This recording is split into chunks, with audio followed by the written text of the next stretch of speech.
Assalamualaikum warahmatullahi wabarakatuh. Saya Felisa Putri Larasati, NIM 17066241138, kelas C1 Akuntansi 2024. Di video ini saya akan menjelaskan tentang salah satu soal, yaitu uji regresi beserta membuat hipotesis dan penjelasan analisis atau interpretasinya. Judulnya itu pengaruh profitabilitas, likuiditas, dan ukuran perusahaan terhadap nilai perusahaan. Dengan 30 sampel, variabel X-nya itu ada 3, X1 profitabilitas yang diukur dengan ROA, X2 itu likuiditas yang diukur dengan DER. Ini seharusnya solvabilitas, mungkin ada kesalahan. Dan yang ketiga itu ukuran perusahaan yang diukur dengan size. Dan variabel Y-nya itu nilai perusahaan dengan nama perusahaan Tobin Q. Untuk hipotesisnya itu ada 2. Yang pertama H0, di mana B1 sama dengan B2 sama dengan B3 sama dengan 0. Ketiga variabel itu nilainya sama dengan 0, artinya profitabilitas, likuiditas, dan ukuran perusahaan secara bersama-sama tidak berpengaruh terhadap nilai perusahaan. Dan hipotesis yang kedua, H1 minimal ada satu variabel yang tidak sama dengan 0. Artinya, profitabilitas, likuiditas, dan ukuran perusahaan secara bersama-sama berpengaruh terhadap nilai perusahaan. Maksudnya variabel X ya. Nah, kemudian masuk ke uji regresinya. Yang pertama itu untuk persamaan uji regresinya itu saya menggunakan cara manual. Dengan membuat tabel penolong untuk regresi berganda seperti berikut. Kemudian di bawahnya di sum, dan selanjutnya itu menentukan matriks yang diperlukan. Matriksnya itu ada 4, yaitu matriks A, A1, A2, A3, dan A4. Kemudian setelah mencari matriks, mencari determinan dan menentukan nilai B1, B2, B3, dan B4. Untuk menghitung matriksnya itu menggunakan rumus berikut yang saya dapat dari tutorial YouTube. Nah, setelah dihitung semuanya menggunakan cara manual, didapatkan persamaan regresi linear bergandanya, yaitu Y sama dengan minus 1,49 ditambah 0,09 X1 minus, karena di sini B2-nya itu B3-nya itu nilainya negatif, yaitu 0,15 X2 ditambah 0,22 X3. Kemudian setelah menghitung atau mencari persamaan linear regresinya, kita mencari koefisien determinasi dan korelasi bergandanya menggunakan rumus Excel.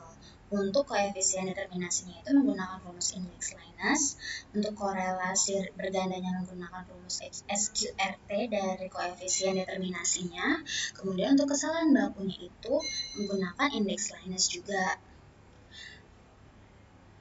Didapat nilai untuk koefisien determinasinya 0,95, korelasi bergandanya itu 0,97, dan kesalahan bakunya itu 0,17. Nah, kemudian dicocokkan menggunakan salah satu fitur di Excel, yaitu data analisis. Didapatkan rinciannya sebagai berikut. Oke.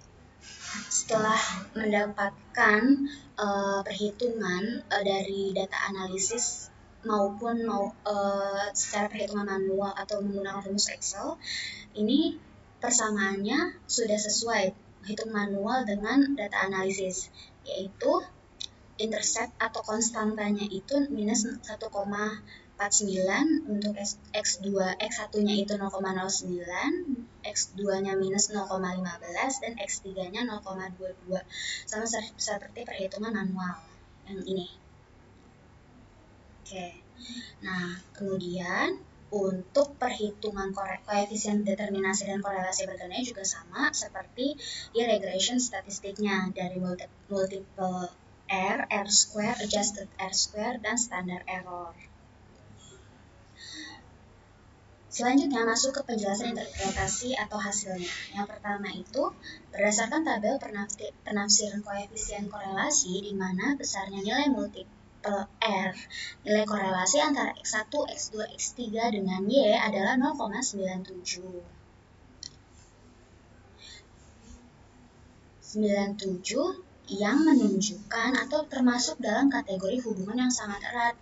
Ini saya menggunakan buku analisis regresi dari Kurniawan tahun 2016. Di dalam bukunya itu ada penafsiran koefisien korelasi menurut Guilford yang dibagi sebagai berikut kategorinya. Nah, yang kedua, itu nilai R-square sebesar 0,95, artinya bahwa 95% nilai perusahaan itu dipengaruhi oleh profitabilitas, likuiditas, dan ukuran perusahaan. Nah, sisanya itu berarti 5% dipengaruhi oleh variabel lain yang tidak dimasukkan ke dalam model ini. Nah, semakin banyak variabel X, maka semakin banyak nilainya dan bisa mendekati 100%, tetapi tidak sampai 100%. Oleh karena itu, dibuatlah adjusted R-square. Adjusted R-square ini pada model ini tuh diperoleh sebesar 0,94. Nah, nilai ini tuh artinya telah disesuaikan dengan jumlah variabel independen dalam model sebesar 94%. Variasi variabel dependennya itu tuh dijelaskan oleh variabel independen, sedangkan 6%-nya sisanya itu dijelaskan oleh faktor lain di luar penelitian. Yang keempat, standar error sebesar 0,17 itu memiliki arti bahwa kesalahan model regresi dalam memprediksi nilai variabel dependennya itu sebesar 17%, atau banyaknya kemungkinan kesalahan prediksi dalam nilai perusahaan adalah sebesar 17%. Kemudian kita uji hipotesis dilihat dari p-value-nya dengan kalau H0 ditolak itu berarti apabila hasilnya itu kurang dari alfa. Di sini alfanya 5%. Kalau H0-nya diterima apabila nilainya itu lebih besar daripada alfa. Yang pertama itu kita lakukan uji simultan atau uji gabungan dengan melihat di significance F-nya. Yang di sini diuji di tabel ANOVA. Kemudian setelah dilihat itu di tabel nilai p-value-nya itu adalah 4,73913E-17. Nah, itu artinya 4,7319 itu dikali 10 pangkat minus 17 karena ada notasi E-nya kan. Atau sebesar 0,0 sampai 16 4739. Nah, ini tuh hasil sangat kecil. Berarti kurang dari 0,05. Maka H0-nya itu ditolak atau H1 diterima. Berarti ada variabel X yang berpengaruh terhadap Y. Kemudian masuk ke uji parsial untuk menguji variabel mana yang berpengaruh terhadap nilai perusahaan atau terhadap variabel Y-nya. Yang pertama itu dari variabel X1 dulu, yaitu profitabilitas yang diukur dengan ROA. Ini p-value-nya itu sebesar 0,0 sampai 16 juga sekian 64694 yang artinya nilainya tuh kecil banget, lebih kecil dari nilai alfanya 0,05. Nah, artinya itu H0-nya ditolak juga atau profitabilitas ROA itu tuh berpengaruh signifikan pada nilai perusahaan.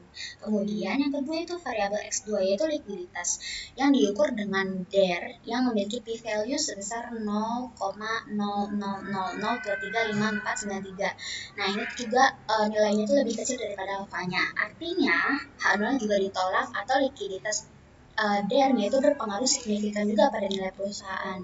Dan yang ketiga itu variabel X3 yaitu ukuran perusahaan yang diukur dengan size, memiliki p-value sebesar 0,00614. Ya, nilainya juga lebih kecil daripada 0,05 yang artinya H0-nya itu ditolak dan atau ukuran perusahaan size itu tuh berpengaruh signifikan juga pada nilai perusahaan.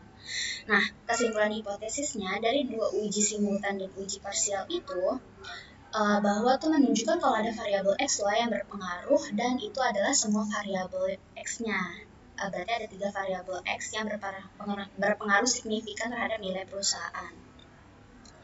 Nah, selain itu masuk ke hasil pendugaan berdasarkan bentuk regresinya.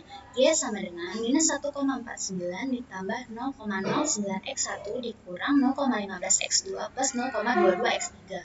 Nah, dari bentuk regresi ini tuh menunjukkan kalau variabel profitabilitas dan ukuran perusahaannya itu tuh bernilai positif karena dia ditambah, yang berarti ada pengaruh positif atau searah dengan nilai perusahaan. Sedangkan variabel likuiditas yang minus 0,15 ini bernilai negatif, yang berarti ada pengaruh negatif atau nggak searah dengan nilai perusahaan. Artinya semakin tinggi ROA dan size karena dia positif, maka nilai perusahaannya tuh makin tinggi. Sebaliknya, semakin tinggi DER, maka semakin rendah nilai perusahaan.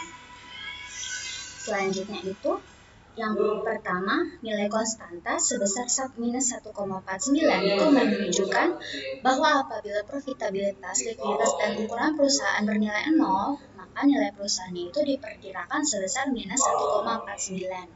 Dan yang kedua, setiap kenaikan profitabilitas sebesar satu satuan dengan asumsi variabel lainnya konstan akan meningkatkan nilai perusahaan sebesar 0,09 satuan. Dan yang ketiga, setiap kenaikan likuiditas sebesar satu satuan dengan asumsi variabel lainnya juga konstan akan menurunkan nilai perusahaan sebesar 0,15 satuan karena dia negatif. Dan yang keempat, nilai setiap kenaikan ukuran perusahaan sebesar satu satuan dengan asumsi variabel konstan itu akan meningkatkan nilai perusahaan sebesar 0,22 satuan. Sekian penjelasan dari tugas ini, tugas uji regresi. Wassalamualaikum warahmatullahi wabarakatuh.